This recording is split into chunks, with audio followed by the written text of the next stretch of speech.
ಸಮಾಜ ಸೇವೆಯ ಮೌಲ್ಯಗಳನ್ನು ಅಳವಡಿಸಿಕೊಂಡು ಬೆಳೆದರು.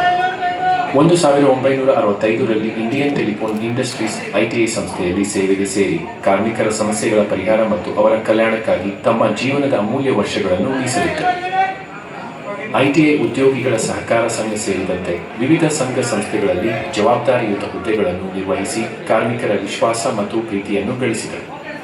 ಕಾರ್ಮಿಕರ ಹಕ್ಕುಗಳ ರಕ್ಷಣೆಗಾಗಿ ಟ್ರೇಡ್ ಯೂನಿಯನ್ ಚಳುವಳಿಯಲ್ಲಿ ಸಕ್ರಿಯವಾಗಿ ತೊಡಗಿಸಿಕೊಂಡ ಅವರು ನಂತರ ಭಾರತೀಯ ರಾಷ್ಟ್ರೀಯ ಕಾಂಗ್ರೆಸ್ ಪಕ್ಷದ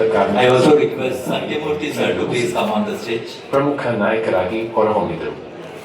ಸಂಘಟನೆಯ ಬಲವರ್ಧನೆ, ಕಾರ್ಮಿಕರ ವೇತನ ಸೌಲಭ್ಯಗಳು ಹಾಗೂ ಸಾಮಾಜಿಕ ನ್ಯಾಯಕ್ಕಾಗಿ ನಿರಂತರ ಹೋರಾಟ ನಡೆಸಿ ಸಾವಿರಾರು ಕಾರ್ಮಿಕರ ಬದುಕಿನಲ್ಲಿ ಆಶಾಕಿರಣವಾಗಿ ಮೂಡಿದರು. ಸಾಮಾಜಿಕ ಸೇವೆ, ಸಂಘಟನಾ ಶಕ್ತಿ ಮತ್ತು ಜನಪರ ಚಿಂತನೆಯ ಮೂಲಕ ಹಲವು ದಶಕಗಳ ಕಾಲ ಕಾರ್ಮಿಕ ವರ್ಗದ ಧ್ವನಿಯಾಗಿ ಕಾರ್ಯನಿರ್ವಹಿಸಿದ ಸಿ. ಶಾಮಣ್ಣ ರೆಡ್ಡಿಯವರು ಇಂದು ಸಹ ಅನೇಕ ಯುವ ನಾಯಕರಿಗೆ ಪ್ರೇರಣೆಯಾಗಿ ನಿಂತಿದ್ದಾರೆ. ಹೋರಾಟವೇ ಬದುಕು.